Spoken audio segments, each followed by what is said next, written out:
Have you ever been hunted by someone who could smell your fear before they ever saw you? Someone who could read the forest, like you read a book? Who could track your every move through senses you didn't even know existed? What if I told you that during the darkest days of World War II, there was a man who turned the hunters into the hunted, using skills passed down through generations that made him more ghost than soldier?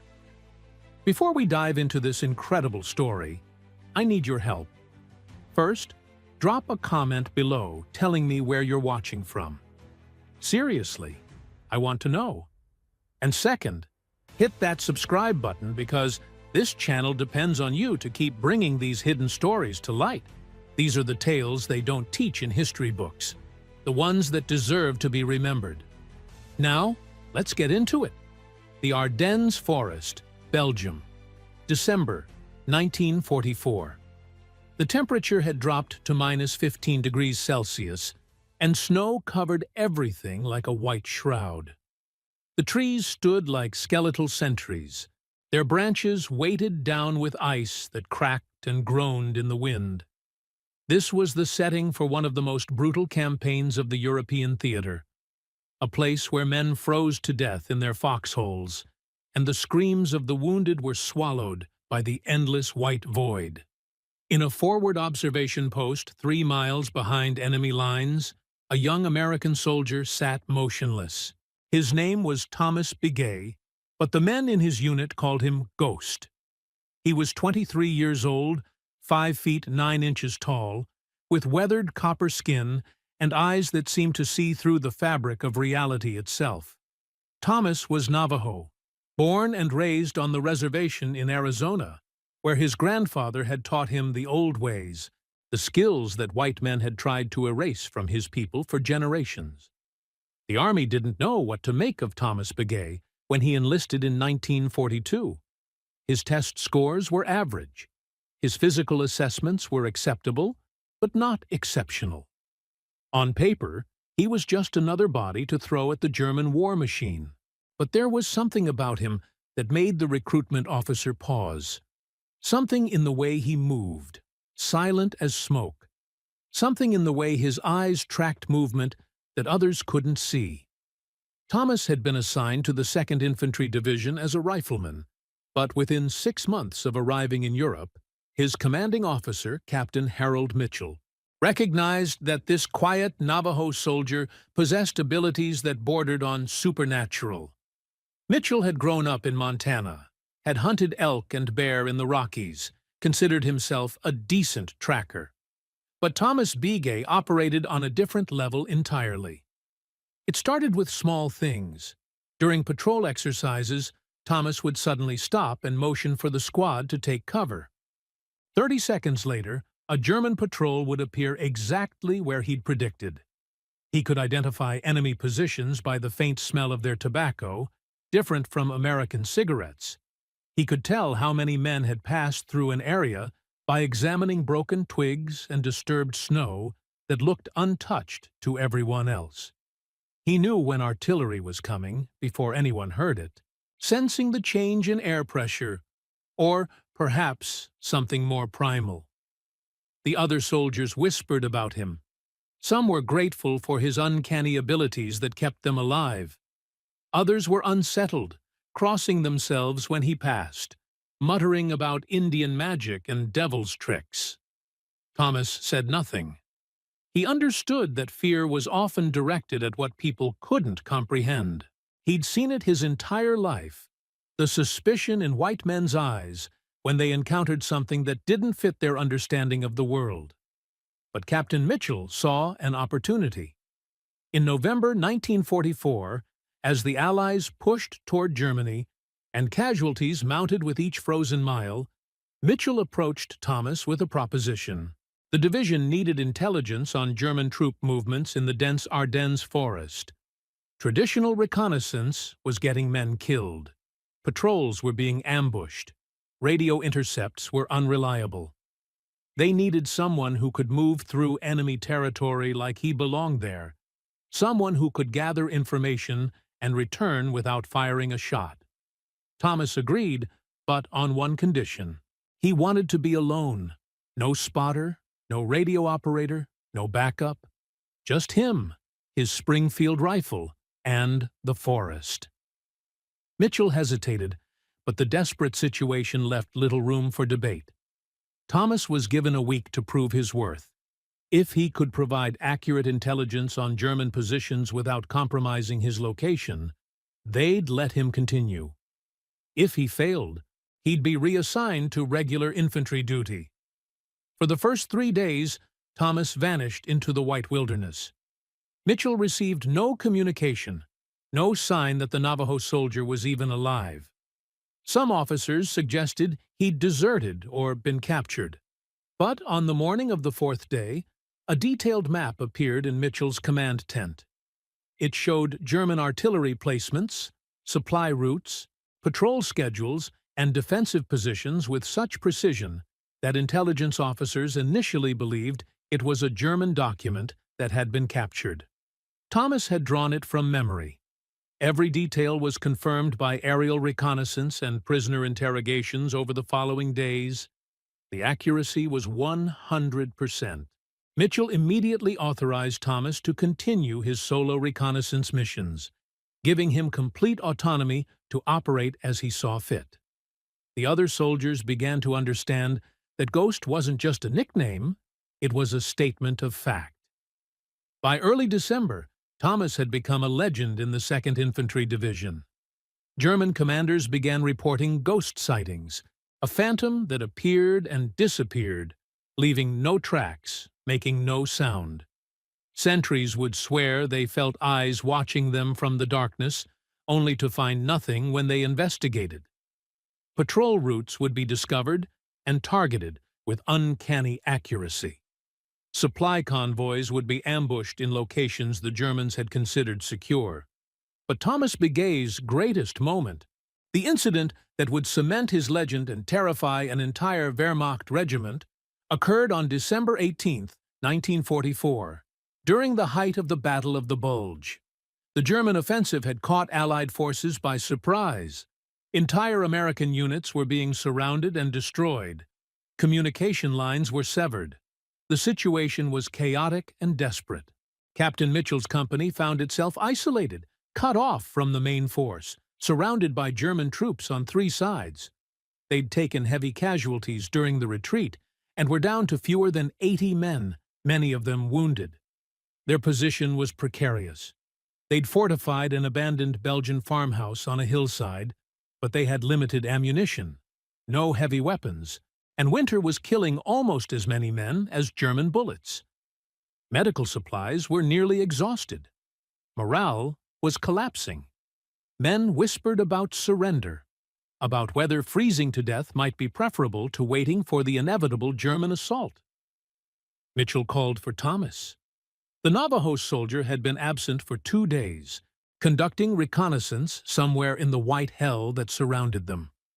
But on the afternoon of December 17th, he'd returned with disturbing news.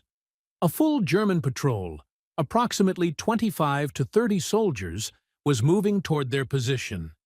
They'd be within striking distance by dawn. The company didn't have the strength to repel a coordinated attack of that size. The officers held a desperate council. Some argued for attempting to break through German lines under cover of darkness. Others insisted they should dig in and hope for relief that might never come. A few quietly suggested surrender might save more lives than a futile last stand. Mitchell looked at Thomas, who'd been silent throughout the debate, sitting in the corner of the makeshift command post, cleaning his rifle with methodical precision. "What do you think, Ghost?" Mitchell asked, his voice heavy with exhaustion and fear. "Can we hold them?" Thomas looked up, his dark eyes reflecting the lamplight. "We don't have to hold them, Captain. I can stop them." The room fell silent. One of the lieutenants, a brash kid from Philadelphia named Robert Carson, laughed. It wasn't a kind laugh. "You? Stop 30 Germans by yourself? What are you gonna do, Indian? Put a curse on them?" Thomas didn't react to the mockery. He simply stood, slinging his rifle over his shoulder. "I'll track them. I'll eliminate them before they reach this position. You have my word." Carson's laugh died in his throat. The other officers exchanged uncertain glances. Mitchell studied Thomas for a long moment. "You're serious?" "Yes, sir." "That's suicide, Ghost. You're talking about hunting a full patrol by yourself in enemy territory, in the middle of a blizzard. Even you can't." "With respect, Captain," Thomas interrupted quietly, "you don't know what I can do. You've seen glimpses, but you don't understand where those abilities come from or how far they extend. My grandfather taught me to track deer across rocks in the desert. He taught me to find water in places where white men would die of thirst. He taught me that every living thing leaves a trace, a signature that can be read if you know the language. These Germans, they move through the forest like they own it, but they don't understand it. They don't respect it. And that makes them easy to follow." Mitchell wanted to say no. Every rational part of his military training screamed that sending one man against an entire patrol was madness. But he'd learned to trust Thomas Begay's instincts, and right now, those instincts might be the only thing standing between his men and annihilation. "How long do you need?" Mitchell asked. Thomas checked his rifle one final time, then pulled on his white camouflage poncho. 24 hours. If I'm not back by this time tomorrow, assume I failed and prepare for the attack. And if you succeed, you won't see the Germans again. Any of them." The weight of that statement hung in the frozen air. Thomas Begay wasn't talking about reconnaissance or disruption. He was talking about complete elimination. One man hunting 30. The officers couldn't comprehend it, couldn't process the calm certainty in his voice. But desperation makes believers of skeptics. Mitchell nodded slowly. "God be with you, soldier." Thomas smiled for the first time in weeks. "He's been with my people longer than he's been with yours, Captain." "I'll be fine." He walked out into the blizzard, and the night swallowed him whole. The German patrol had no idea they were being hunted. Obersturmführer Klaus Zimmermann commanded this particular unit, hand-picked men from the 6th Panzer Army, veterans of the Russian front who'd survived Stalingrad and Kursk. They considered themselves elite, the finest soldiers the Wehrmacht had to offer. They'd been tasked with locating and eliminating isolated American positions, softening resistance before the main assault pushed through. Zimmermann was confident, perhaps too confident. The Americans were in disarray, their lines broken, their morale shattered. This would be easy work, he assured his men. They'd find the stranded company, surround them during the night, and finish them at dawn. Then they'd move to the next target. Simple, efficient. The German way. What Zimmermann didn't know, couldn't possibly know, was that from the moment his patrol entered the forest, Thomas Begay had been watching them. The Navajo soldier had moved ahead of the German advance, positioning himself downwind, using the terrain and weather to become invisible. He didn't just track their movement through visual signs. He smelled them. This was the skill that separated Thomas from every other scout in the European theater. His grandfather had taught him that every human being carried a unique scent signature, a combination of diet, hygiene, fear, and biology that was as distinctive as a fingerprint. Europeans smelled different from Americans, who smelled different from Navajo. Germans who ate sauerkraut and black bread and smoked their particular tobacco left an olfactory trail that Thomas could follow in complete darkness. But it went deeper than that. Fear had a smell. Confidence had a smell. Sickness, exhaustion, even hatred, all of them left traces in the air that most people couldn't consciously detect, but that Thomas had been trained since childhood to recognize. The German patrol reeked of arrogance, of certainty that they were the hunters, and the Americans were prey. That arrogance would be their death sentence. Thomas followed them for 6 hours, never closer than 200 yards, never visible, a shadow among shadows. He studied their formation, identified their leader by the way the others deferred to him, noted which soldiers were veterans and which were replacements, observed their discipline and tactics. He counted exactly 28 men, slightly fewer than initial estimates, but still overwhelming odds for any conventional engagement. As night fell and the temperature dropped further, the Germans made camp in a small clearing. They didn't build fires, discipline preventing them from revealing their position. They ate cold rations and spoke in whispers. Zimmerman posted sentries in a perimeter, rotating every 2 hours. It was textbook Wehrmacht procedure, the kind of setup that should have been impossible to penetrate. Thomas circled the camp 3 times, memorizing every detail, every sight line, every avenue of approach and escape. He noted that the sentries were tired, that they focused their attention outward, expecting threats from beyond, rather than within the forest itself. He saw that Zimmerman had positioned himself near the center of the camp, surrounded by his most experienced soldiers. The officer was no fool. He understood the value of his own survival. But Zimmerman had made one critical mistake. He'd underestimated the forest itself, treated it as merely terrain to be crossed, rather than a living entity that could hide predators more dangerous than any wolf. Thomas Begay knew every language the forest spoke, the whisper of wind through pine branches that masked footsteps, the way snow could be compressed to silence and used as camouflage, the shadows that deepened between trees where human eyes couldn't penetrate, but trained senses could navigate perfectly. At 0300 hours, when human alertness is at its lowest ebb, Thomas made his move. He didn't approach the sentries directly. Instead, he went to the far edge of the perimeter, to a young German soldier who'd been coughing intermittently, a sign of illness, or perhaps just the brutal cold affecting his lungs. The soldier stood alone, shivering, his rifle held loosely, his attention focused on the misery of his own discomfort rather than potential threats. Thomas rose from the snow less than 3 feet behind him, materialized like smoke given form. The German never heard him, never sensed his presence. One moment he was alone with his misery. The next, a hand covered his mouth.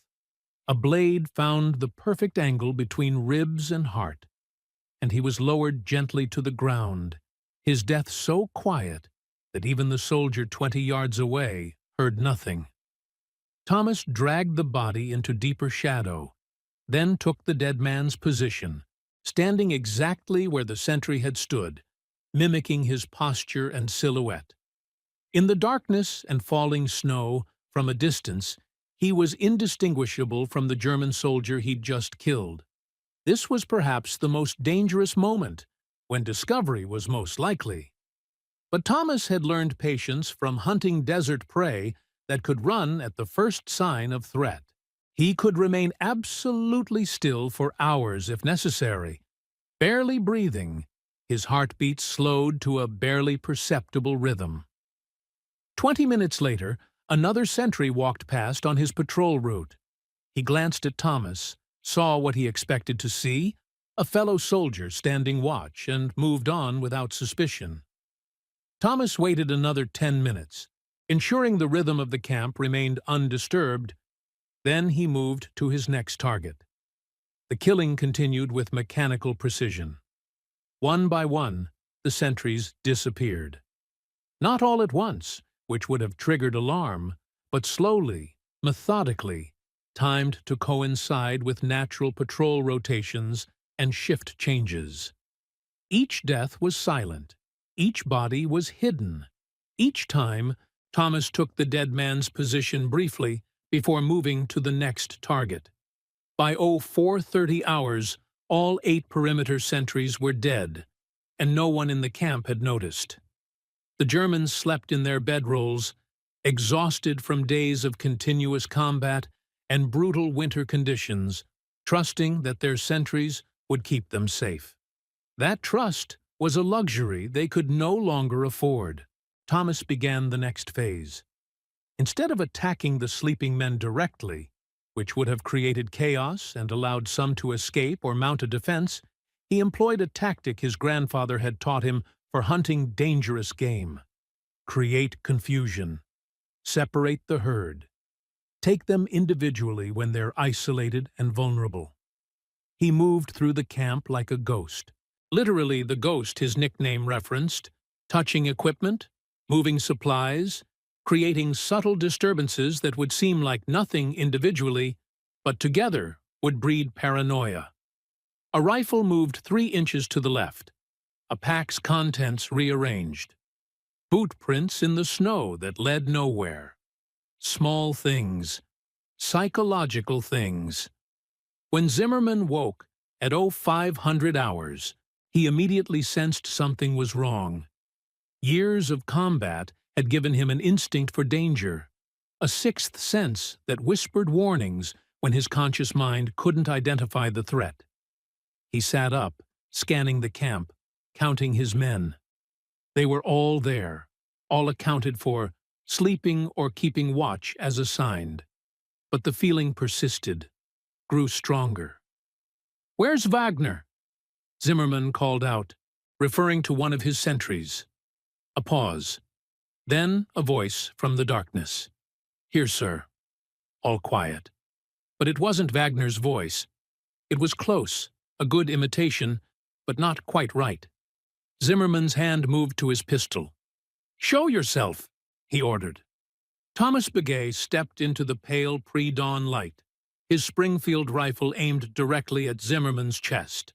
The German officer stared in disbelief at the lone American soldier standing in the middle of his camp, surrounded by 28 elite Wehrmacht troops. For 3 seconds, nobody moved. The German soldiers stared at this lone American who'd somehow materialized in their midst like an apparition. Thomas stood perfectly still, his rifle steady, his breathing controlled, his eyes locked on Zimmerman.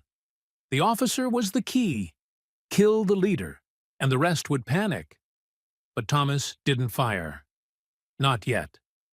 "You're wondering how many of your sentries are still alive," Thomas said in perfect German, his accent flawless, learned from prisoners and intercepted communications.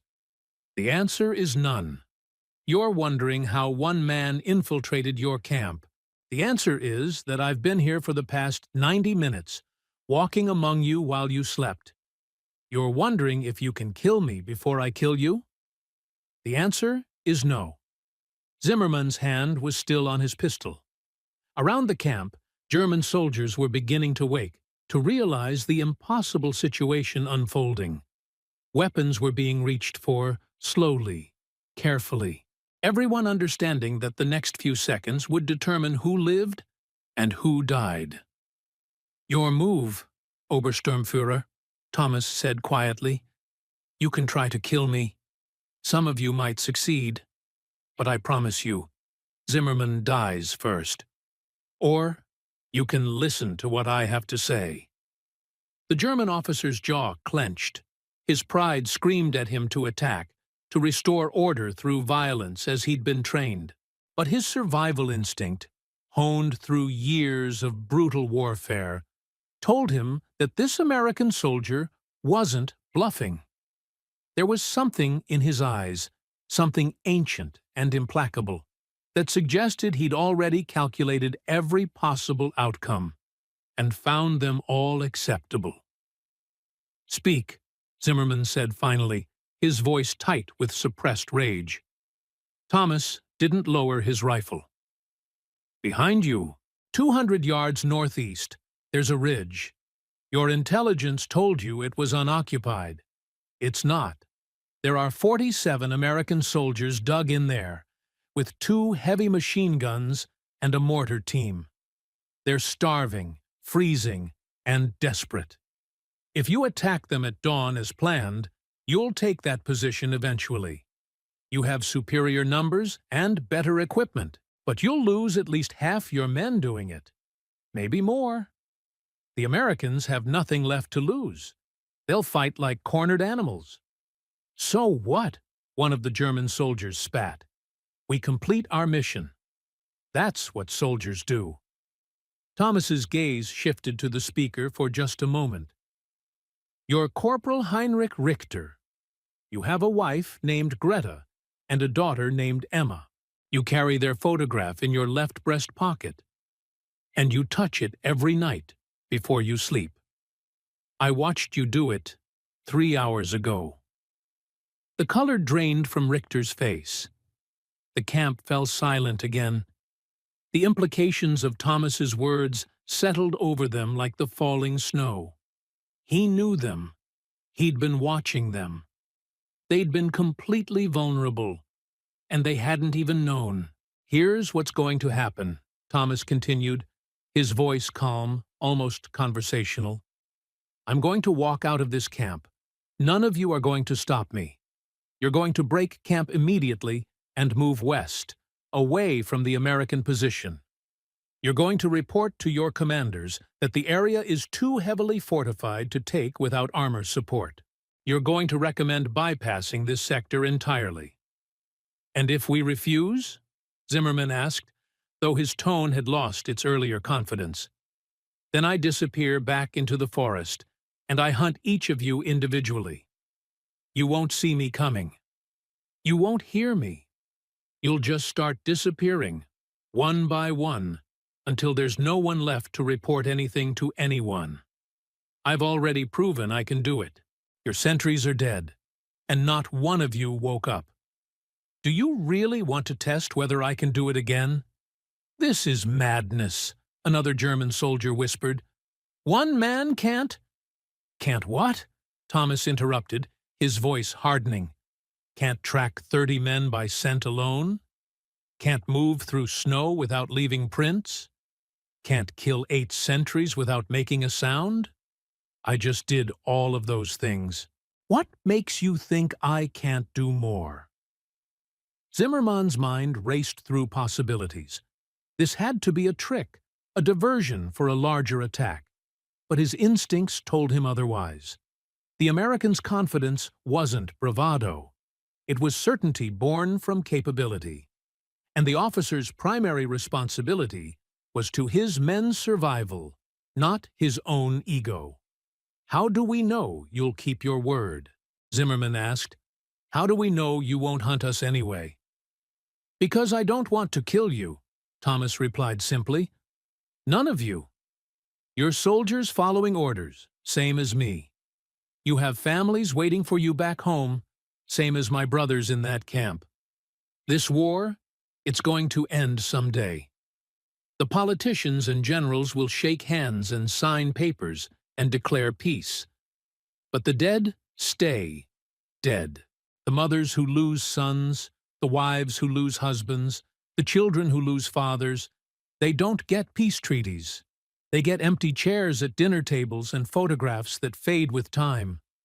I can end this patrol without more death. That's what I'm offering. Take it. For a long moment, no one spoke.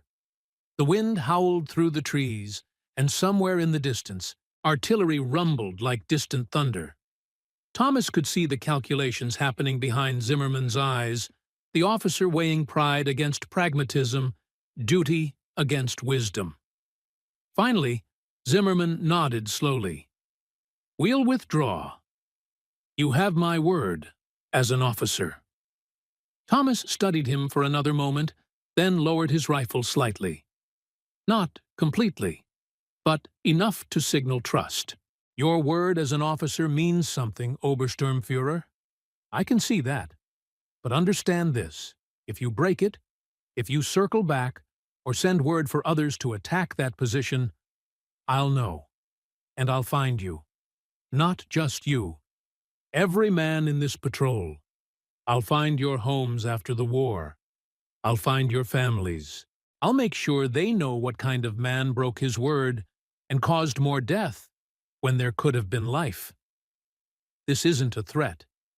It's a promise that your ancestors would understand, even if you don't. The spiritual weight of those words hung heavier than any tactical threat could have.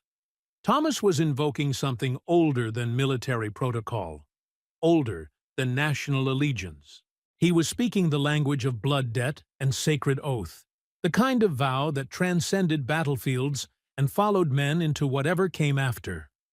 Zimmerman stood slowly, carefully, keeping his hands visible. "You're Navajo, aren't you? I've heard stories. Code talkers, warriors who see in the dark. My grandfather taught me that the land speaks if you know how to listen," Thomas replied. "The forest told me you were coming 2 days ago. Told me your numbers, your route, your intentions. It's telling me right now whether you're sincere or planning betrayal. So far, it says you're sincere. Don't make it a liar." The German officer called out orders in a low voice. His men began breaking camp with quiet efficiency, weapons slung, movements slow and deliberate to avoid provoking the American who still held them all at gunpoint. Thomas stood motionless, watching, his senses extended to their maximum range, alert for any sign of treachery. It took 20 minutes for the Germans to pack their equipment and form up. Zimmerman approached Thomas one final time, stopping at a respectful distance. "I'll keep my word," he said quietly. "But tell me something. How did you really do it? How did one man defeat 30? "I didn't defeat you," Thomas replied. "I just understood the forest better than you did. My people have been tracking game and enemies through impossible terrain for thousands of years. We learned to read sign that others can't see, to move in ways that leave no trace, to become part of the land itself. Your training taught you to fight. Mine taught me to disappear. That's the difference between a soldier and a hunter." Zimmerman nodded slowly, something like respect flickering across his features.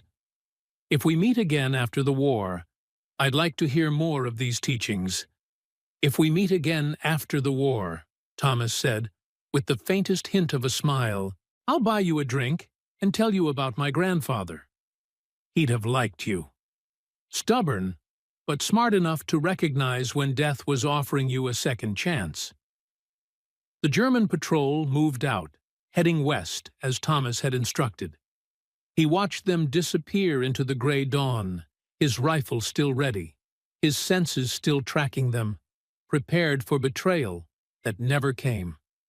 When they were a mile distant, truly committed to their new route, Thomas finally lowered his weapon and allowed himself a single long breath. But he didn't return to the American camp immediately. There was something else that needed to be done, something his grandfather had taught him about honoring the dead.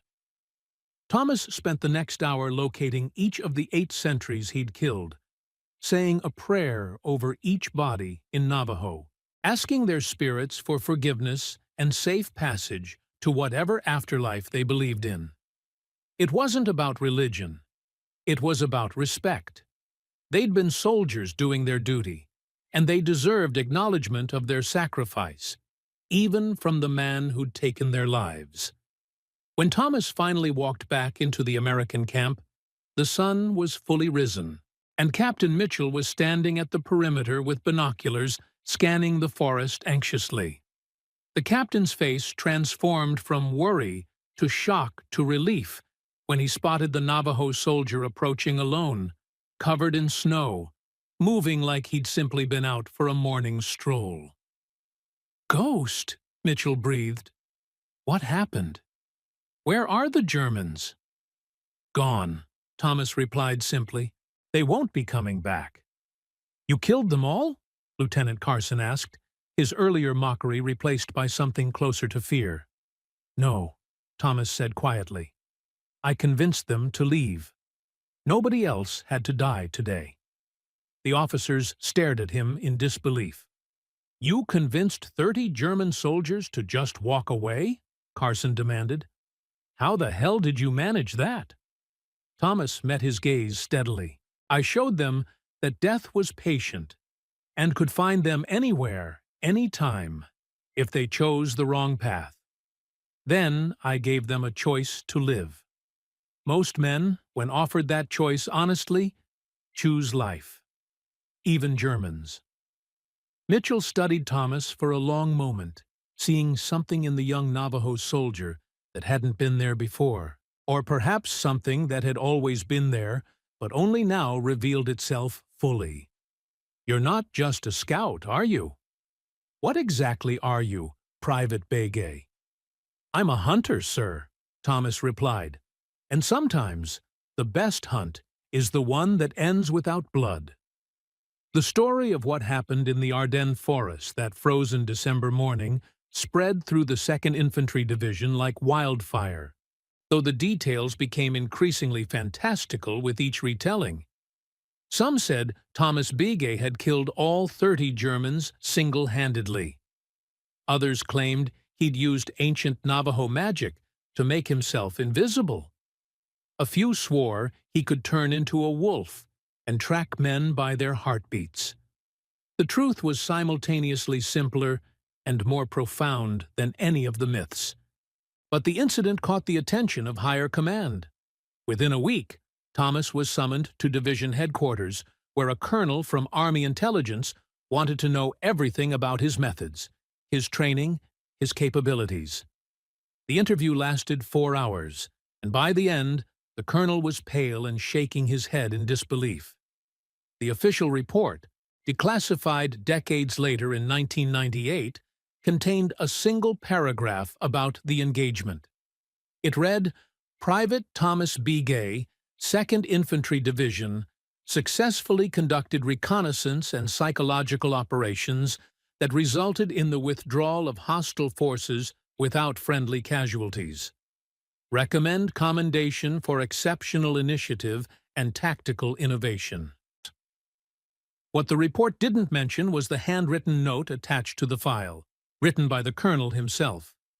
This soldier possesses skills that cannot be taught in any military academy. His abilities border on the supernatural, and I am not comfortable deploying him in conventional operations. Recommend immediate transfer to specialized reconnaissance unit where his unique talents can be properly utilized and, frankly, properly contained. I have interviewed many exceptional soldiers in my career. Private Begay frightens me in ways I cannot fully articulate. Thomas never saw that note. He was transferred to a deep reconnaissance unit that operated behind enemy lines for the remainder of the war, conducting missions that were classified at the time and remain partially redacted even today. The few documents that have been released paint a picture of operations so audacious and improbable that historians initially dismissed them as fabrications or propaganda. One mission report from March 1945 describes Thomas tracking a German colonel through 11 miles of enemy-held territory, following a scent trail that was 3 days old, in the rain, ultimately locating a hidden Wehrmacht command post that Army intelligence had been searching for weeks. Another report from April details how Thomas spent 9 days alone in German-controlled forest, living off the land, gathering intelligence on troop movements, and sabotaging supply lines without ever being detected. But perhaps the most remarkable document is a letter written by Thomas himself, sent to his grandfather on the Navajo reservation in August 1945, after the war in Europe had ended. The letter was preserved by Thomas's family and eventually donated to the National Archives in 2003. In it, Thomas wrote, "Grandfather, I have walked among the enemy as you taught me to walk among deer. I have read the signs they left as you taught me to read the language of stones and wind. I have taken lives as you taught me that sometimes the hunter must kill to protect the tribe. But I have also shown mercy, as you taught me, that the greatest strength is knowing when not to use your power. The white soldiers call me ghost, but you would understand I am simply following the old ways, the ways that make us human and not merely animals with weapons. I come home soon. I hope I can still remember how to be a man and not just a hunter. Thomas B. Gay returned to Arizona in September 1945, decorated with the Silver Star, 2 Bronze Stars, and the Distinguished Service Cross. The official citations were vague, mentioning only exceptional valor in combat operations without specifying details. He attended the award ceremonies in his dress uniform, accepted the medals with quiet dignity, then packed them in a box that he never opened again. He married a woman named Sarah Yazzie in 1946, raised 4 children on the reservation, worked as a teacher at the local school, and rarely spoke about the war. Those who knew him described a gentle man who loved his family, respected the old traditions, and had a particular way of moving through the world that seemed somehow different from other people, quieter and more aware. But sometimes, late at night, his children would wake to find him standing at the window, staring out at the desert, his body absolutely still, his breathing shallow and controlled. They learned not to disturb him during these moments, understanding instinctively that their father was somewhere else, walking through forests of memory where ghosts of the past still waited to be honored or avenged. Lieutenant Robert Carson, the officer who'd mocked Thomas in that Belgian farmhouse, survived the war and returned to Philadelphia, where he worked as a police officer. In 1968, he gave an interview to a local newspaper about his war experiences. When asked about the most memorable moment of his service, Carson became quiet for a long time before answering. "There was this Navajo soldier in my unit," he said finally. "We called him Ghost. I made fun of him once, questioned his abilities, doubted what he could do. Then I watched him walk into a situation that should have gotten him killed, and he came back alive while convincing 30 enemy soldiers to just walk away. I've seen a lot of courage in my life, but I've never seen anything like what Thomas Begay did that December morning. He taught me that there are ways of fighting that don't involve firing a single shot, and there are kinds of strength that have nothing to do with muscles or weapons. I owe my life to him, and I never got to thank him properly." Carson tried to contact Thomas several times over the years, but his letters were returned unopened. Thomas had moved beyond that part of his life, had integrated the warrior back into the whole person, had found peace in the rhythms of reservation life and the laughter of his grandchildren. But he never forgot the forest, never forgot the weight of 8 lives taken and 20 lives spared, never forgot the lesson his grandfather had taught him, that the greatest warrior is not the one who kills the most enemies, but the one who finds ways to end conflicts without unnecessary death. Obersturmführer Klaus Zimmermann survived the war as well. He was captured by American forces in April 1945 and spent 3 years in a prisoner of war camp before returning to Germany. He settled in a small village near Munich, became a schoolteacher like Thomas, and wrote extensively in his private journals about his experiences. One entry, dated December 18, 1964, exactly 20 years after the encounter in the Ardennes, is particularly revealing. "I think often about the American soldier who spared my life and the lives of my men. I have tried to understand what happened that morning, to rationalize it within my military training and tactical knowledge, but I cannot. What Thomas Begay did transcended conventional warfare.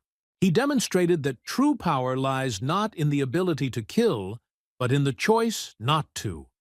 He showed mercy when he had every reason and every right to show none. In doing so, he saved not just our physical lives, but perhaps our souls as well.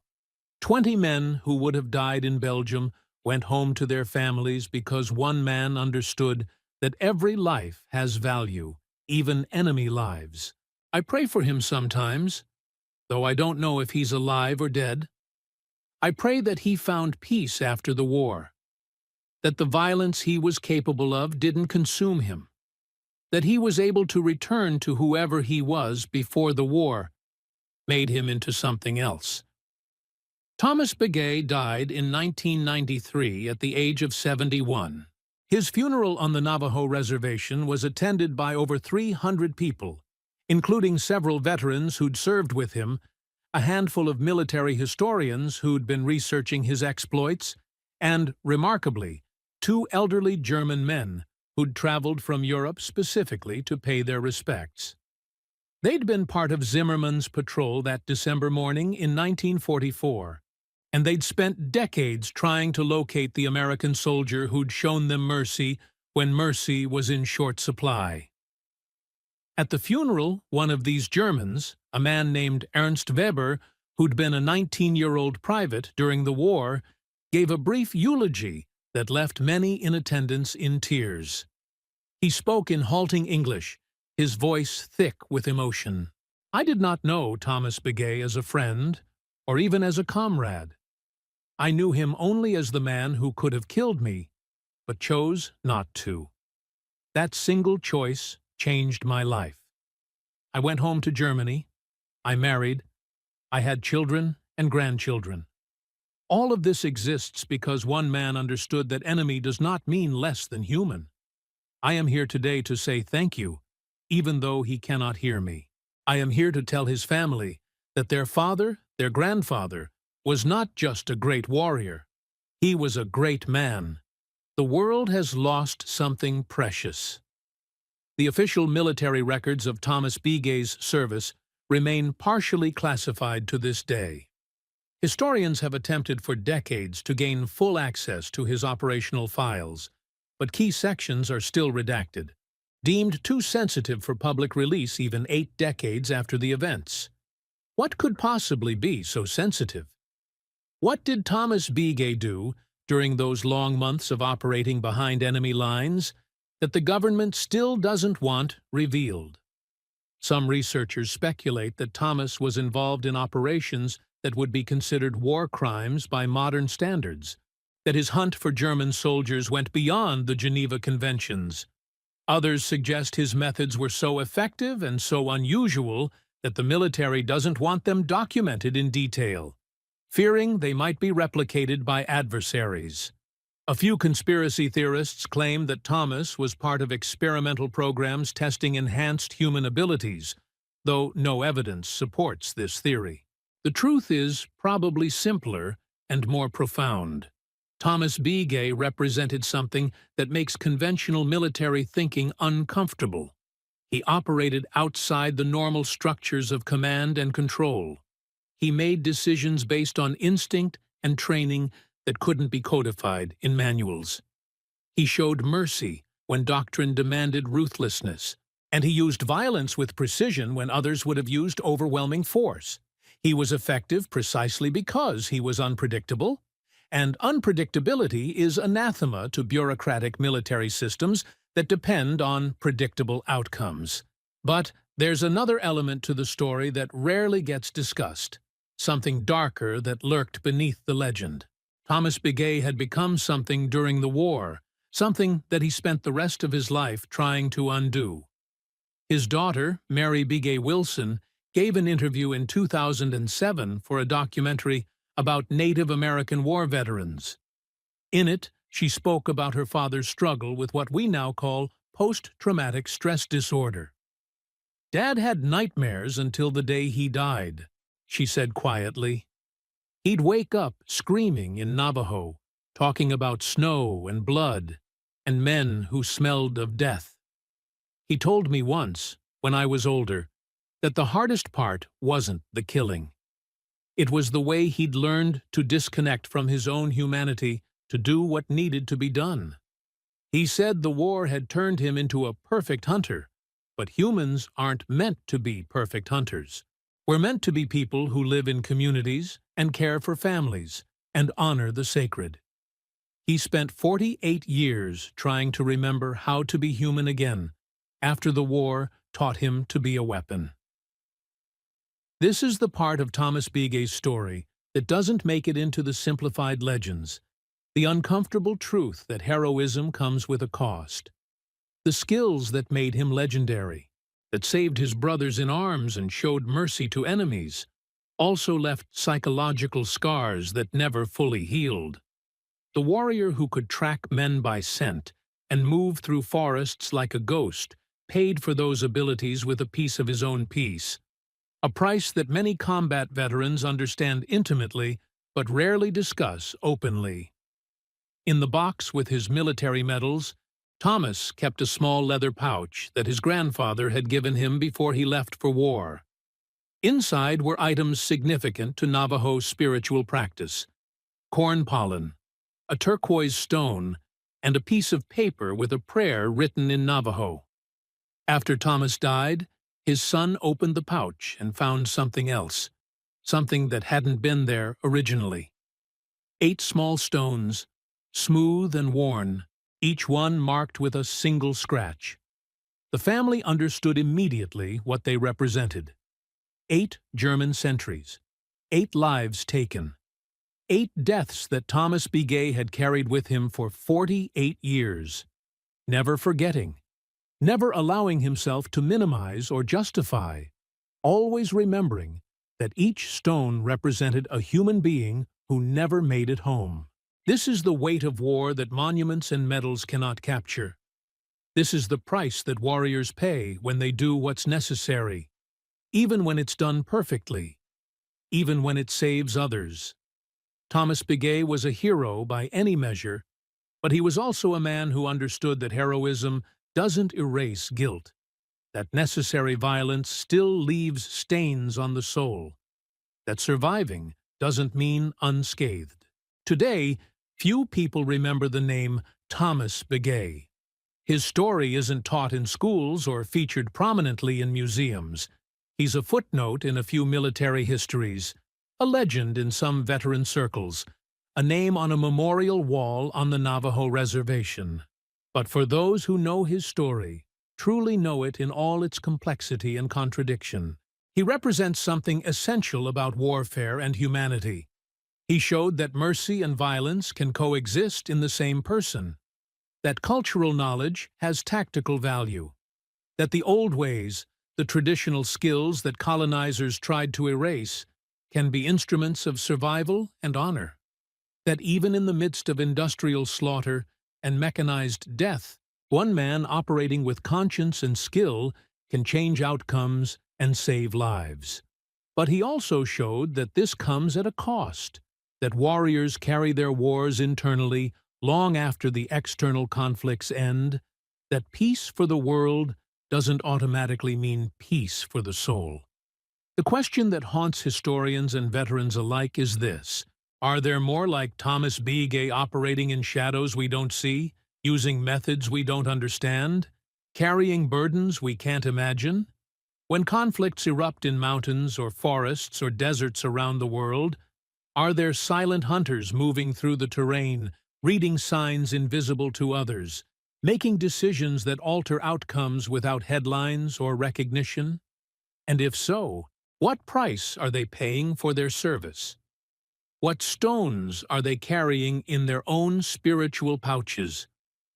We may never know the full truth of what Thomas Biget did during those months behind enemy lines. The classified files might never be opened. The witnesses are nearly all dead. The locations are changed. The forests regrown. The snow long melted.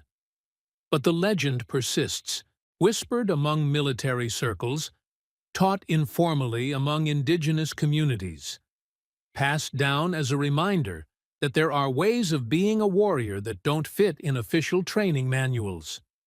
And somewhere in the vastness of the American desert, on a reservation where the wind still carries the language of the land for those who remember how to listen, Thomas Biget's grandchildren and great-grandchildren grow up hearing stories about their ancestor. Not sanitized stories of simple heroism, but complete stories that include both the extraordinary capabilities and the lifelong struggle to integrate warrior and human back into one whole person. These stories matter. They tell us that war is complex, that heroism is complicated, that mercy is sometimes the hardest form of strength. They remind us that behind every tactical decision is a human being making choices that will echo through generations. They teach us that the old ways, the traditional knowledge that modern society often dismisses as primitive or outdated, contain wisdom about survival and honor that remains relevant regardless of technology or era. Thomas Begay showed mercy to German soldiers who'd been taught to see him as subhuman. He demonstrated excellence in warfare while maintaining his humanity. He honored both the soldiers he killed and the ones he saved. He returned home and rebuilt a life from the fragments the war had left him. He carried his burdens with dignity and passed wisdom to his children that they now pass to theirs. In doing all of this, he embodied something essential about what it means to be a warrior, a human being, and a bridge between different ways of knowing the world. But here's what should truly unsettle you as you think about this story. Thomas Begay operated at the edge of what we consider possible. His abilities pushed against the boundaries of normal human perception and skill. And yet, according to his own words and his grandfather's teachings, he was simply following traditions that his people had practiced for centuries, abilities that were once common among those who knew how to develop them. What does that say about human potential? What capabilities have we lost as we've become disconnected from the natural world and from traditional knowledge systems? And perhaps more disturbingly, if Thomas Begay was this effective using only traditional skills and standard military equipment in 1944, what could similar individuals do today with modern technology, advanced training, and institutional support? Are there programs developing these abilities right now, in places we can't see, for purposes we can't imagine? The partially redacted files suggest that possibility is not as remote as we might want to believe. Thomas Begay's story doesn't end with his death. It continues in every veteran who struggles to reconcile what they did in service with who they are afterward. It lives in indigenous communities preserving traditional knowledge that mainstream society still doesn't fully understand or value. It persists in the questions we ask about the nature of warfare, the meaning of heroism, and the price we demand from those who protect us. As you go about your life, remember that history is full of Thomas Begays, people who did extraordinary things in terrible circumstances and then quietly returned to ordinary lives, carrying memories and burdens that never fully leave. They walk among us, these silent warriors, these ghosts of conflicts past and present, trying to bridge the gap between what they were trained to do and who they hope to be. And if you ever find yourself in a forest, particularly at dawn or dusk when the light is uncertain and the air is still, pay attention to that feeling you sometimes get, that sense that you're being watched by eyes you cannot see. Maybe it's nothing. Maybe it's just your imagination playing tricks. Or maybe, just maybe, it's the ghost of a Navajo hunter reminding you that the world contains more mystery than our comfortable modern lives typically acknowledge, and that the price of safety is often paid by people whose names we never learn, and whose sacrifices we never fully understand. In the end, Thomas Begay's greatest lesson might be this: in a world that increasingly values efficiency over wisdom, technology over tradition, and individual achievement over collective harmony, there are still ways of being and knowing that modern society has forgotten but desperately needs. The warrior who showed mercy, the hunter who chose life over death when he had the power to choose either, the man who walked between worlds and carried the weight of both. He represents something essential that we ignore at our own peril. So honor the warriors. Remember their names when you can. Acknowledge their sacrifices, but also understand their burdens. Create space for them to be whole humans, not just weapons to be deployed and then stored away when no longer needed. And if you have faith, if you believe in something greater than the material world, then pray for them. Pray for their peace, for their healing, for their journey home not just physically, but spiritually. As Thomas himself might have said, following the teachings of his grandfather, and the faith that sustains many through darkness. We are all walking a path between light and shadow. The warrior walks closer to the shadow than most, and sometimes that shadow clings even when the battle is long over. But there is always light ahead for those who keep walking, always redemption for those who seek it honestly, always grace for those who understand that strength without mercy is just cruelty by another name. Follow the light. Honor the past. Remember those who walked through darkness so others could stay in light. And know that the hunters, the ghosts, the silent warriors who move through shadows, they're not monsters. They're men and women who chose to bear burdens so others wouldn't have to. And they deserve our recognition, our respect, and most of all, our remembrance. This is the story of Thomas Begay, the Navajo sniper who hunted by scent and chose mercy over vengeance. May his memory be a blessing, and may we learn from both his extraordinary abilities and his very human struggles. In the name of all that is sacred, in honor of all who served, and in hope for those still fighting their way home from wars both external and internal, may we never forget that every warrior's story is also a story about what it costs to be human in inhuman circumstances. God bless the warriors. God bless Thomas Begay. And God bless all those still carrying stones they can never put down. Have you ever wondered what it takes to break the arrogance of men who believed themselves invincible? What silence sounds like when death is being carefully crafted, one breath at a time, in the darkness? What happens when patience becomes the most terrifying weapon on a battlefield? Before we dive into this classified story that was buried for decades, I need you to do something. First, comment below and tell me where you're watching from. Second, hit that subscribe button right now. This channel survives only because of your support, and we're bringing you content that powerful forces tried to keep hidden. Your subscription is not just a click, it's a statement that these stories matter. The war in Europe had reached its most desperate hour in the winter of 1944.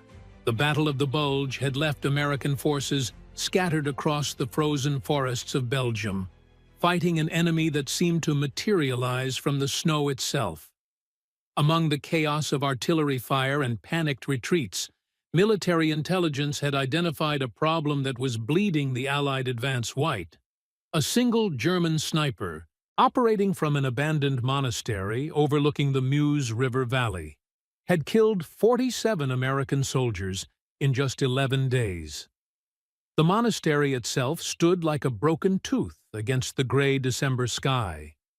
Its Gothic spires had been shattered by earlier bombardments, but its stone walls, 3 feet thick in places, had survived centuries of European warfare. The Germans had fortified it with machine gun nests, mortar positions, and observation posts that commanded a view of every approach road for miles. But it was the sniper that made the place truly deadly. He operated with surgical precision, targeting officers, medics, and radio operators. He knew exactly how to cripple a unit's ability to function. 3 separate assault attempts had failed to dislodge the German positions. Each time, the sniper had picked off squad leaders before the Americans could even establish a foothold on the approaches. The casualties were mounting, and the strategic importance of the valley made it impossible to simply bypass the monastery. Someone had to silence that rifle. Captain Robert Halloway of the 101st Airborne sat in a makeshift command post, a requisitioned farmhouse that smelled of wet wool and burnt coffee, when he received an unusual visitor. The man who entered wore the standard army uniform, but there was something different about him.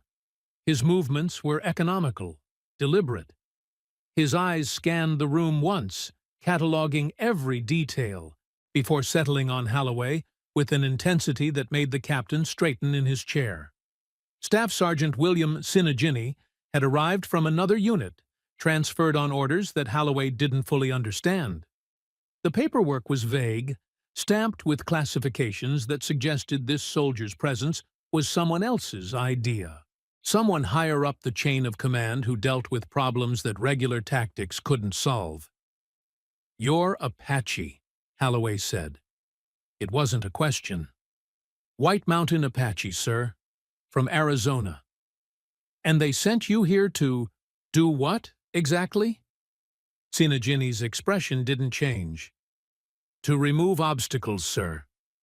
The briefing took less than 15 minutes.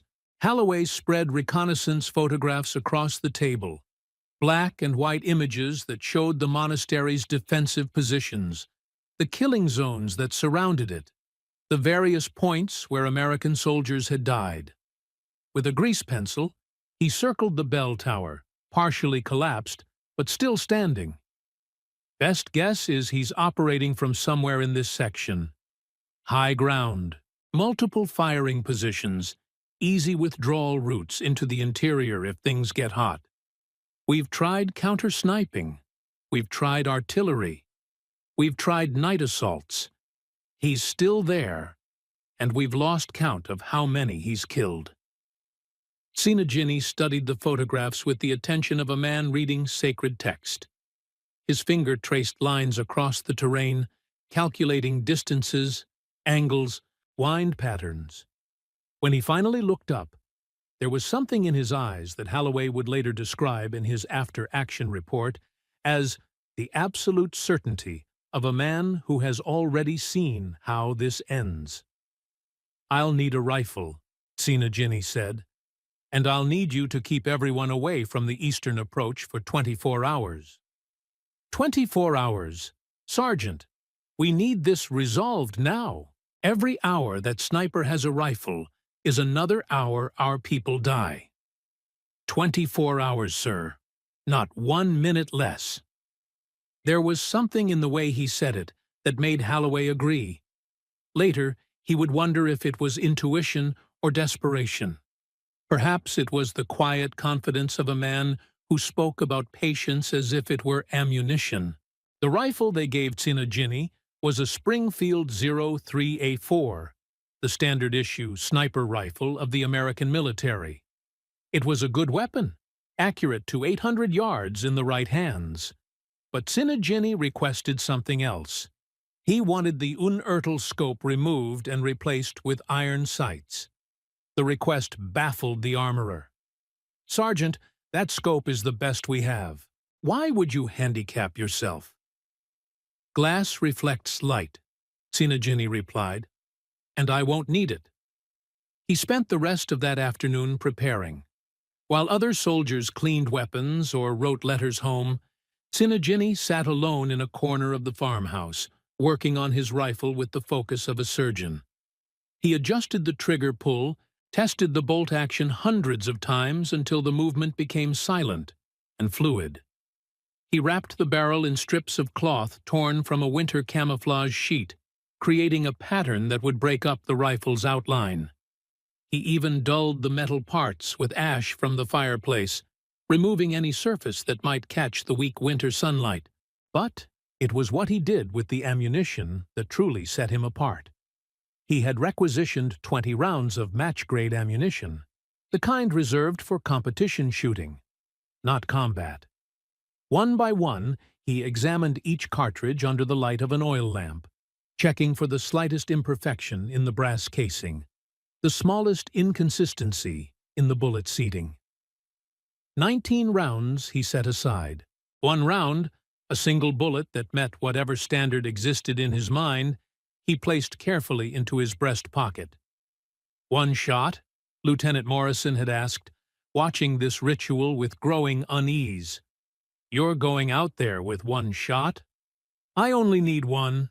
As darkness fell on December 14th, Sinagini prepared to move out.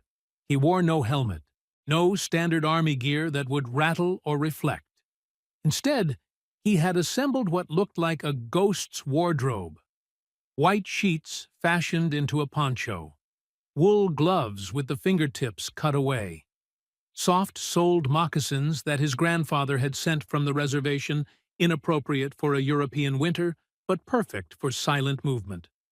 He carried the rifle, one canteen of water, and nothing else. Captain Halloway watched him disappear into the darkness and felt a chill that had nothing to do with the temperature. There was something ancient about what he had just witnessed, something that predated uniforms and regulations and modern warfare. He was watching a hunter go to work, and the methodology was older than the Roman Empire. The German positions around the monastery were manned by veterans of the Eastern Front, hardened soldiers who had survived Stalingrad and Kursk. They were not careless men. Sentries rotated every 2 hours. Machine gun crews maintained overlapping fields of fire. Flares were fired randomly throughout the night to illuminate no man's land and catch anyone attempting to approach. It should have been impossible to infiltrate. Sinajini moved through the frozen forest like smoke through a keyhole. His grandfather had taught him to walk in a way that disturbed nothing, to place each foot with such care that even dry leaves made no sound. In the winter forests of Belgium, this meant reading the snow, understanding where ice had formed and where the ground was soft, where a footstep would crunch and where it would compress silently. It meant moving when the wind moved the branches, stopping when the wind stopped, becoming part of the natural rhythm of the night. It took him 4 hours to cover 800 yards. A soldier in a hurry could have covered that distance in 10 minutes. But Sinajini wasn't in a hurry. He was disappearing into the landscape, becoming invisible through the oldest form of camouflage, the kind that required no technology, only understanding. By midnight, he had reached a position that would have been suicidal for any other soldier.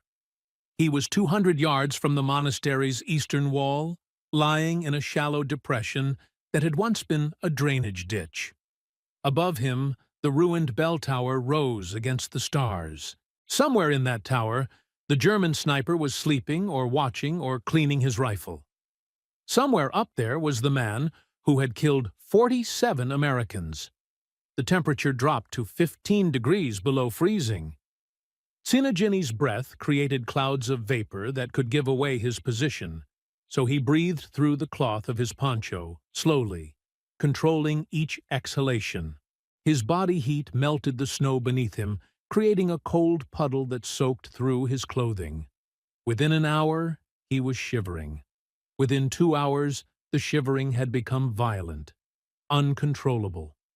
This was the point where most men would retreat, would decide that survival mattered more than the mission. Sinajini didn't move. He began to sing in his mind, not out loud, but in the silence of his thoughts. They were the songs his grandfather had taught him, songs about patience and endurance, songs that the old Apache warriors had sung when they tracked enemies across the desert for days without food or water. The songs created a rhythm that matched his heartbeat, that slowed his breathing, that turned physical discomfort into something distant and manageable.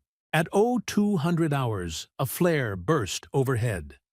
The white phosphorus light turned night into a harsh, shadowless day. Sinajini didn't close his eyes.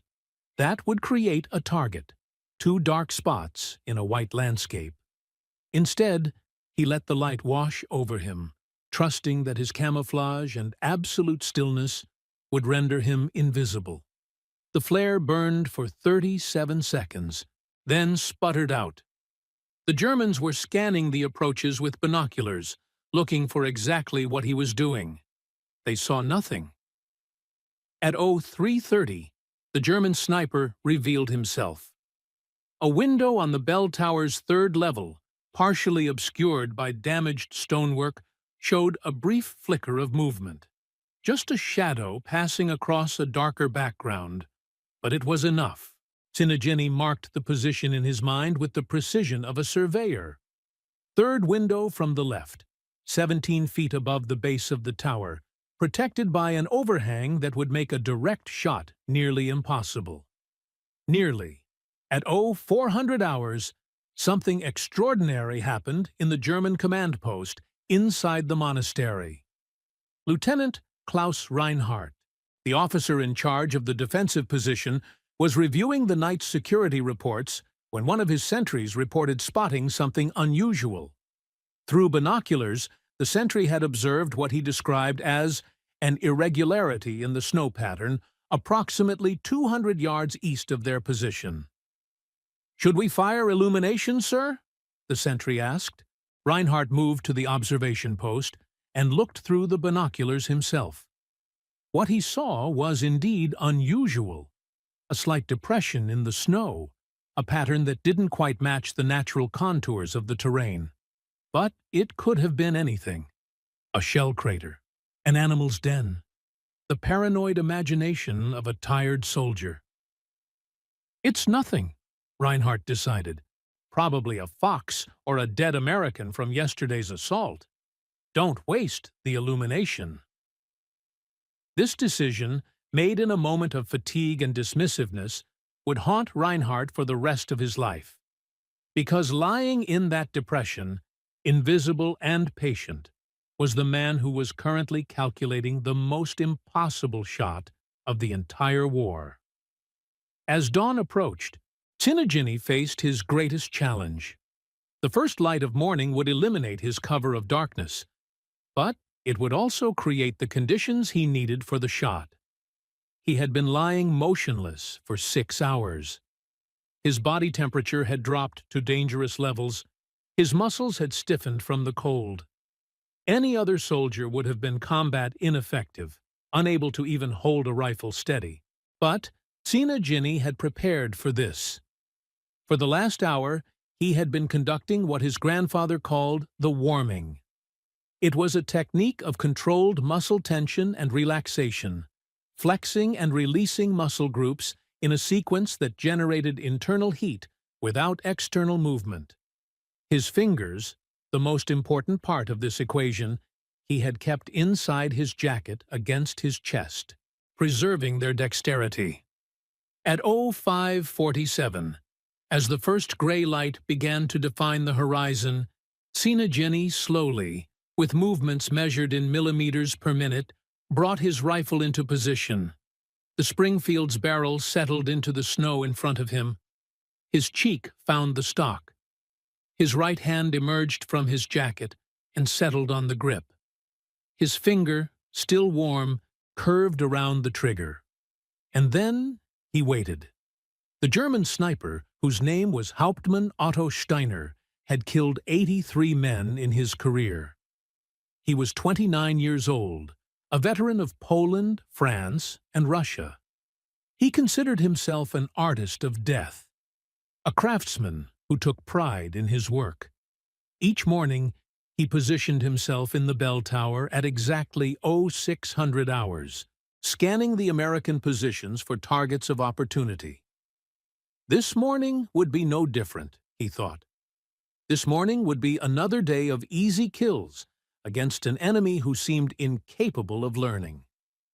The Americans were brave, but stupid, he had written to his wife. They walk upright in sniper country. They bunch together in groups. They are children playing at war. At 0555, Steiner began his morning routine. He checked his rifle, a Mauser K98 with a Zeiss scope that could resolve a man's face at 1,000 yards. He ate a piece of hard bread and drank cold coffee from a thermos. He urinated in a bucket kept in the corner of his position. He never left his post during daylight hours. That was how you survived as a sniper. That was how you stayed alive. At 0558, he moved to his primary firing position, the third window from the left on the bell tower's third level.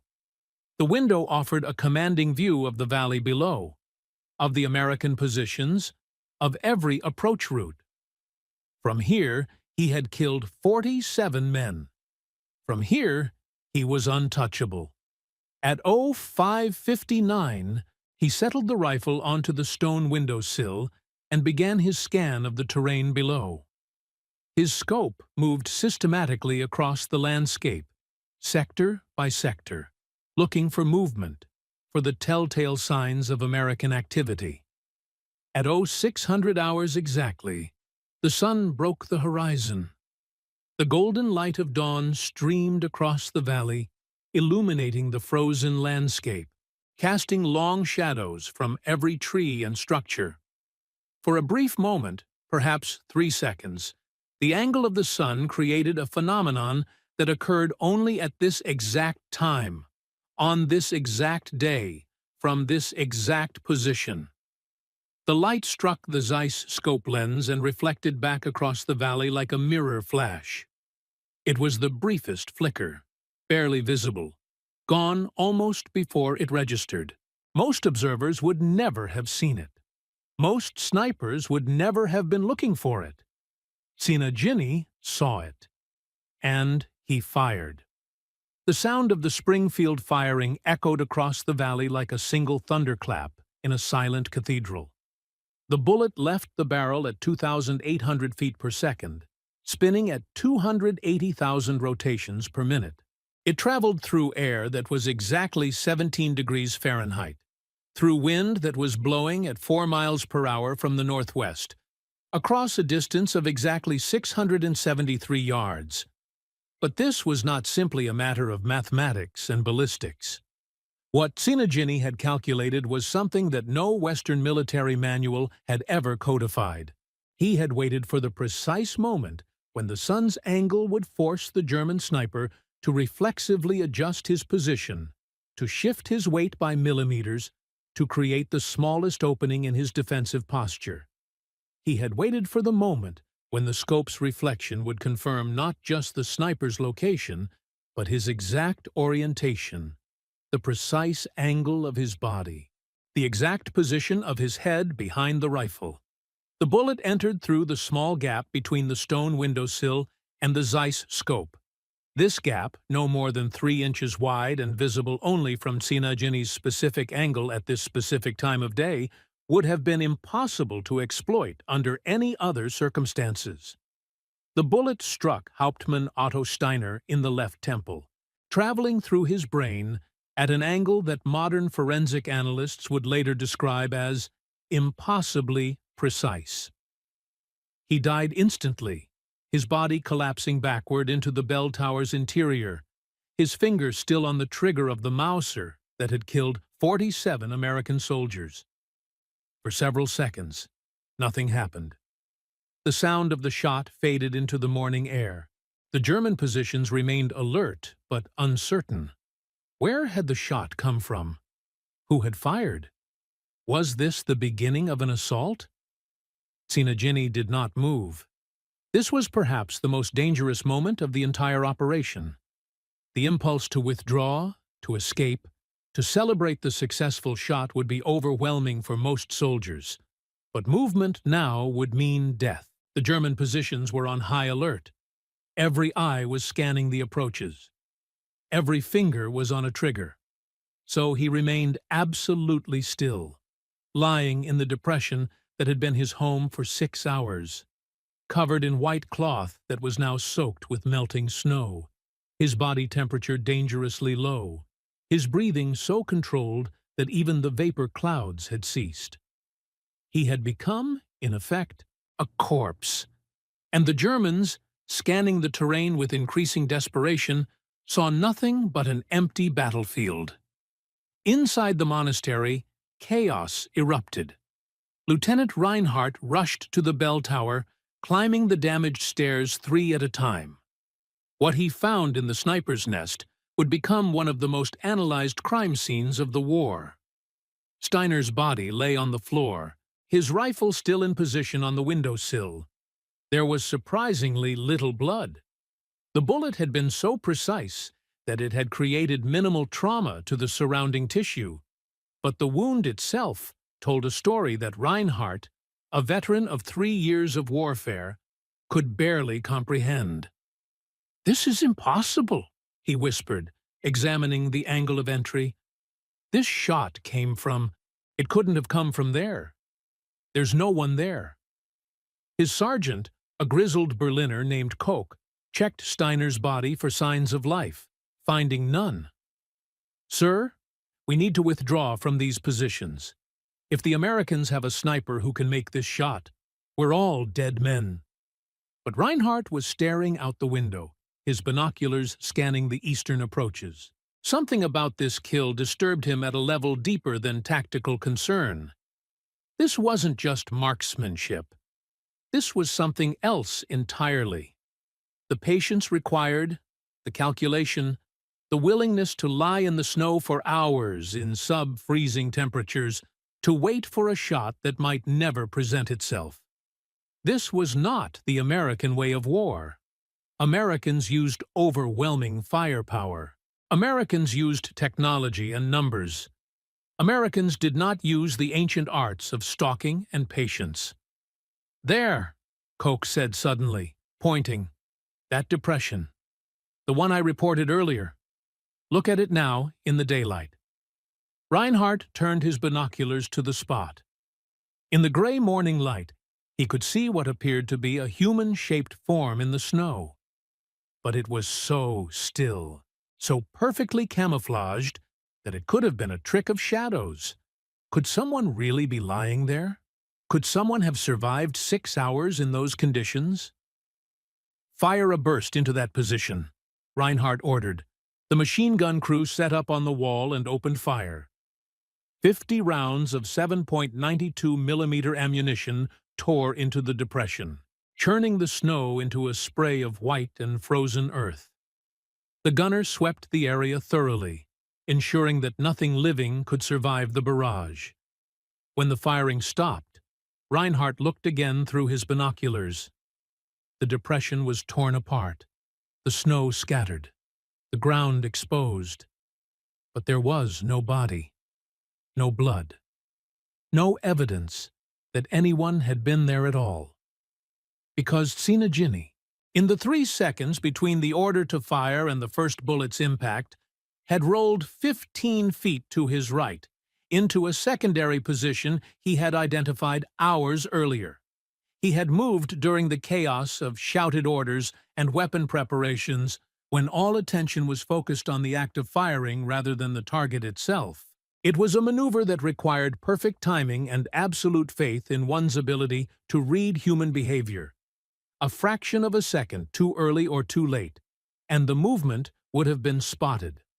The machine gun would have adjusted its aim.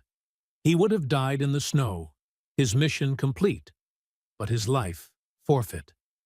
Instead, he lay in the new position, motionless once again, listening to the Germans celebrate what they believed was a successful kill.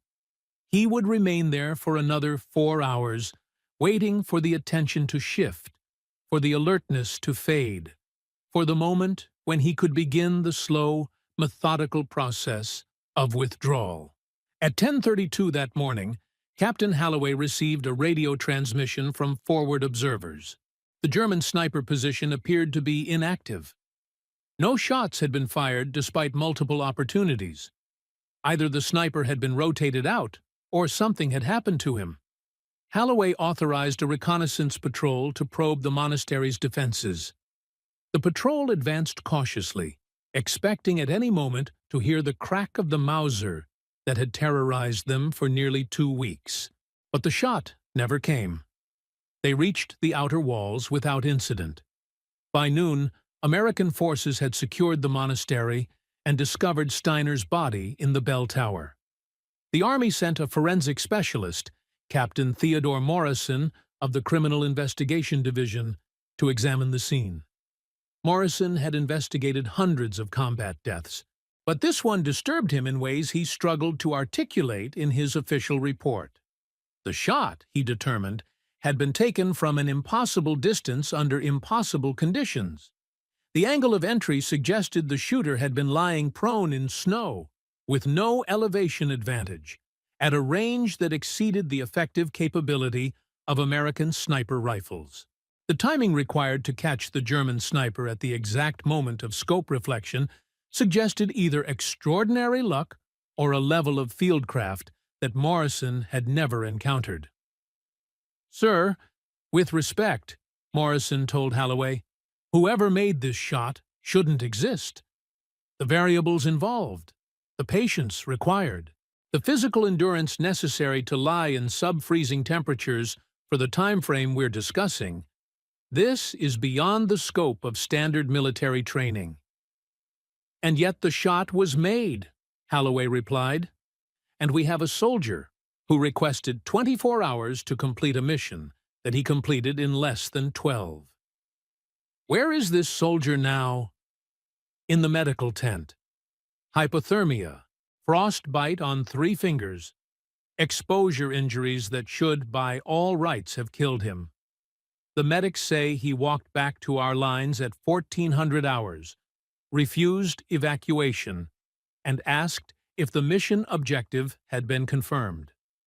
Morrison went to the medical tent and found Sina Ginny lying on a cot, wrapped in blankets, his hands bandaged. The Apache sergeant's eyes were closed, but Morrison sensed he was not sleeping, merely resting. "Sergeant to Sina Ginny, I'm Captain Morrison, CID. I need to ask you some questions about the operation you conducted." Sina Ginny opened his eyes.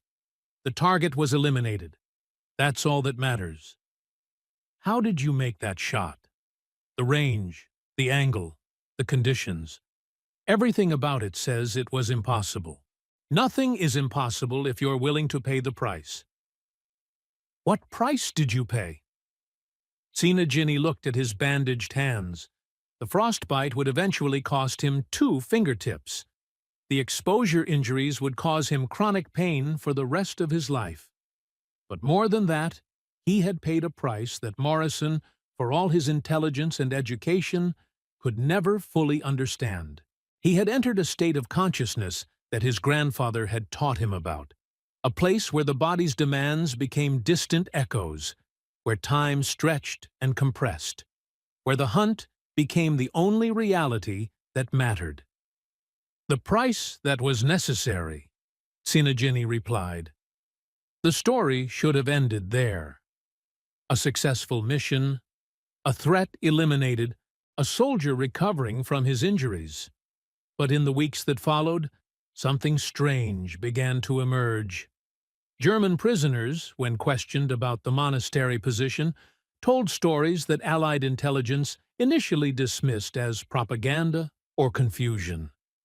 They spoke of a figure they had glimpsed in the snow, a shape that appeared and disappeared, a presence that seemed to defy the laws of nature. Some claimed they had seen footprints that led to the middle of an open field and simply vanished. Others reported the sensation of being watched by something that wasn't quite human. Lieutenant Reinhardt, captured 3 weeks later during the final collapse of the German lines, was brought in for interrogation. When shown photographs of American soldiers and asked if he could identify the sniper who had killed Steiner, he became visibly agitated. "You don't understand," he told his interrogators. "What killed Steiner wasn't an American soldier. It was something older than that.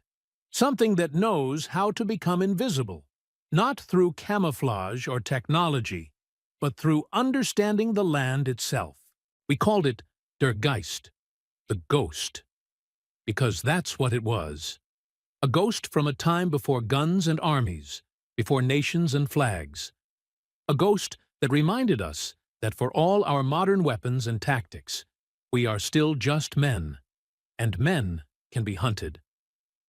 The interrogator, Lieutenant James Forrester, included this statement in his report, but noted that Reinhardt appeared to be suffering from combat fatigue and possible psychological trauma. The idea that a single American soldier, operating alone in hostile territory, could instill such fear in battle hardened German veterans seemed implausible. Forrester recommended that Reinhardt receive medical evaluation, but there were other reports, scattered across different units, different time periods. A German machine gun position eliminated in the Ardennes, the crew found dead with no sign of how the attacker had approached or withdrawn. A forward observation post near the Rhine, its occupants discovered with fatal wounds that ballistics experts could not explain. Each incident shared common characteristics. No noise, no warning, no witnesses, just the aftermath of something that operated outside the conventional rules of warfare. Military intelligence began to compile these reports into a classified file. The file, designated Project Wraith, documented 43 separate incidents across the European theater between December 1944 and April 1945. Each incident involved the elimination of high-value targets, German officers, snipers, observation posts, under circumstances that defied standard tactical analysis. And in 31 of these 43 cases, Staff Sergeant William Tessina Ginny of the White Mountain Apache tribe had been in the operational area at the time. The file raised disturbing questions. Was the Army running an unsanctioned assassination program?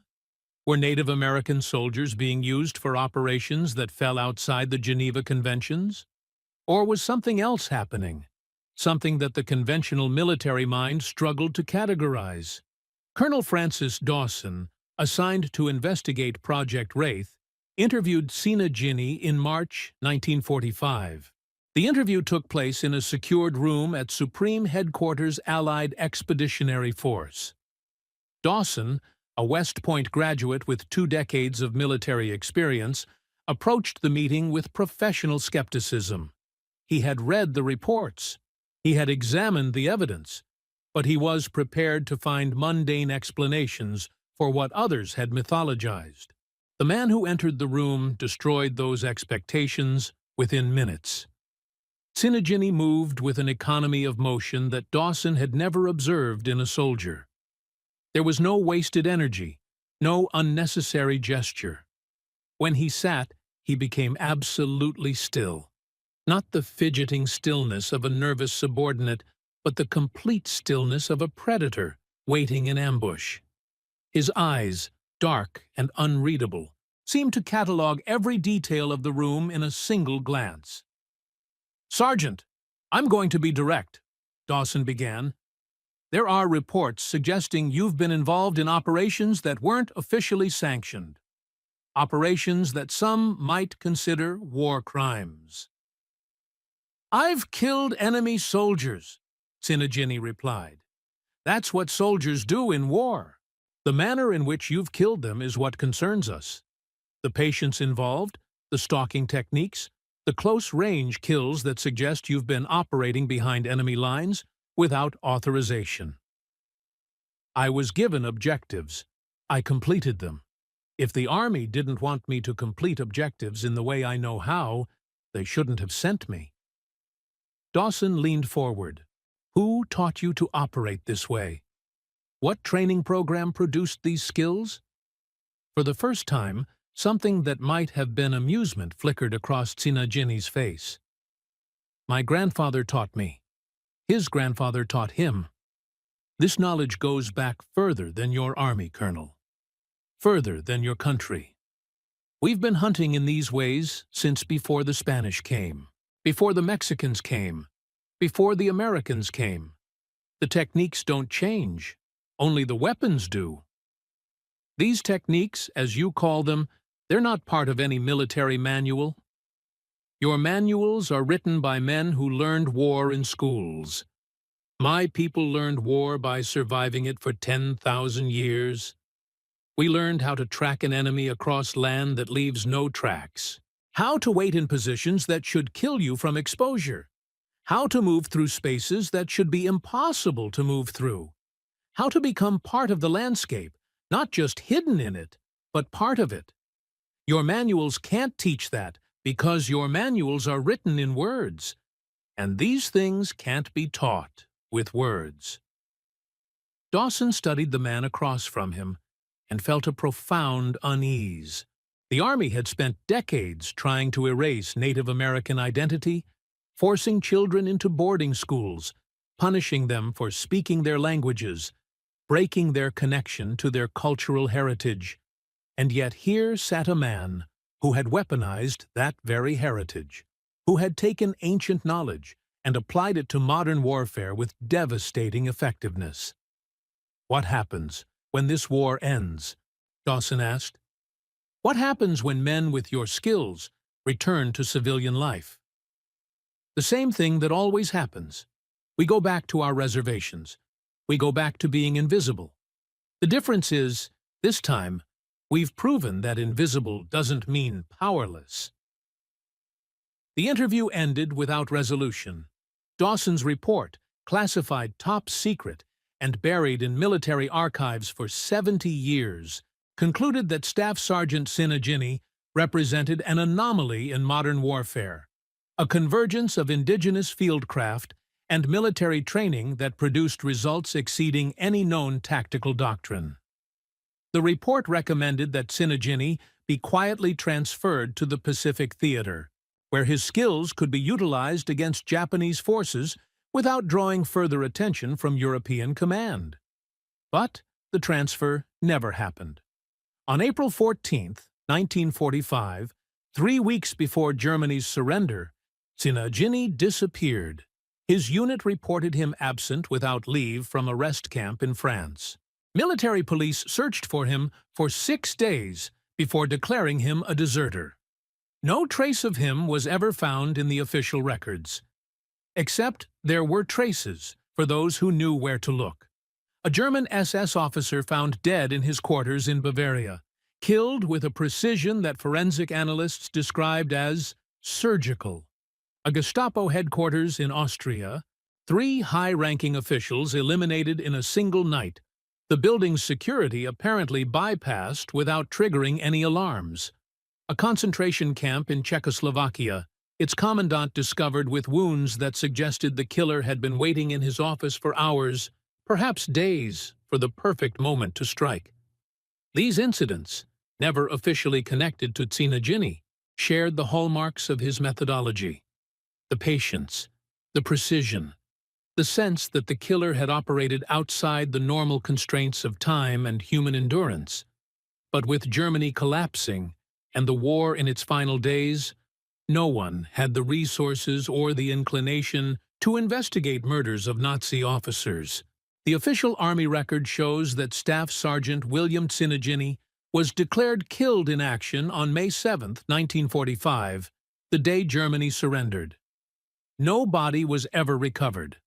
No witnesses came forward. He simply ceased to exist in military documentation, another casualty of a war that had consumed millions. But in the decades that followed, stories began to circulate. Veterans would gather at reunions and speak in hushed tones about the Apache who could become invisible. German survivors, in memoirs published long after the war, would reference Der Geist, the ghost who haunted their nightmares. Historical researchers, digging through declassified documents, would find references to Project Wraith and wonder what it meant.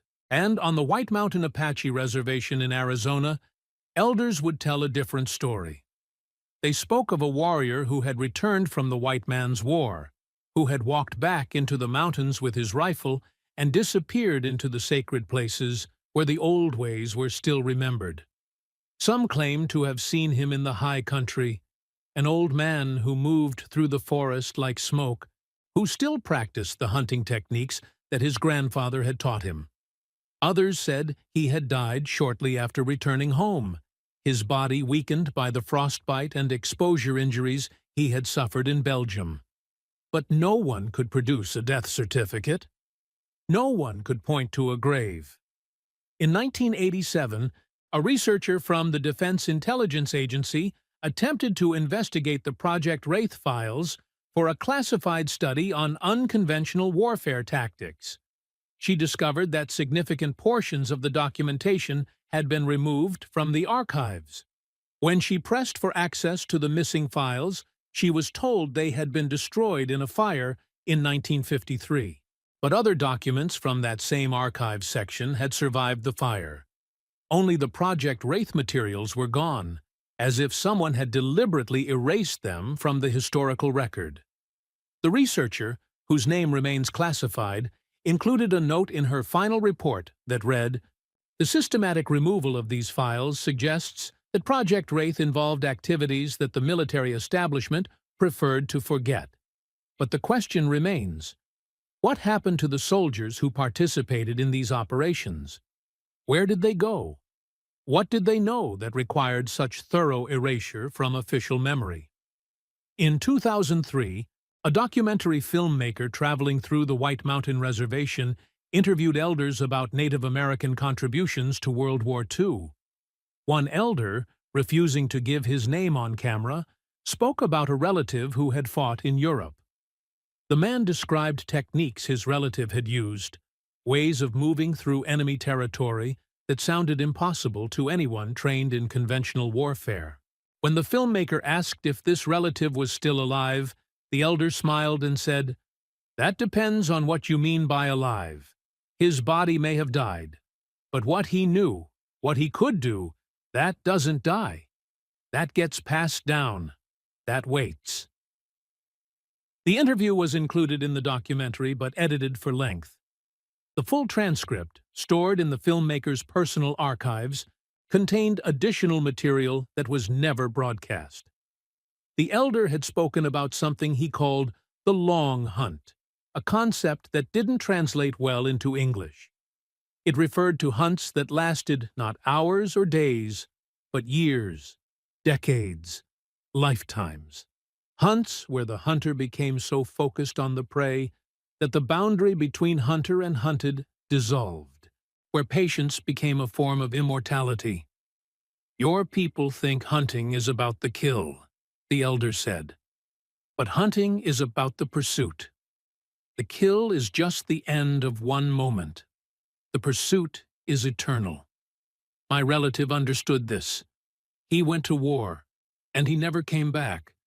Not because he died, but because the war never ended for him. There are always more hunts, always more prey, always more silence to become part of. Today, in a forgotten corner of the National Archives, a single file remains from Project Wraith. It contains no names, no dates, no specific operational details. Just a single page with a handwritten note in the margin. How do you track a man who knows how to disappear? How do you find a hunter who has become the landscape itself? And if you could find him, would you want to? Because men who achieve that level of understanding are no longer quite human.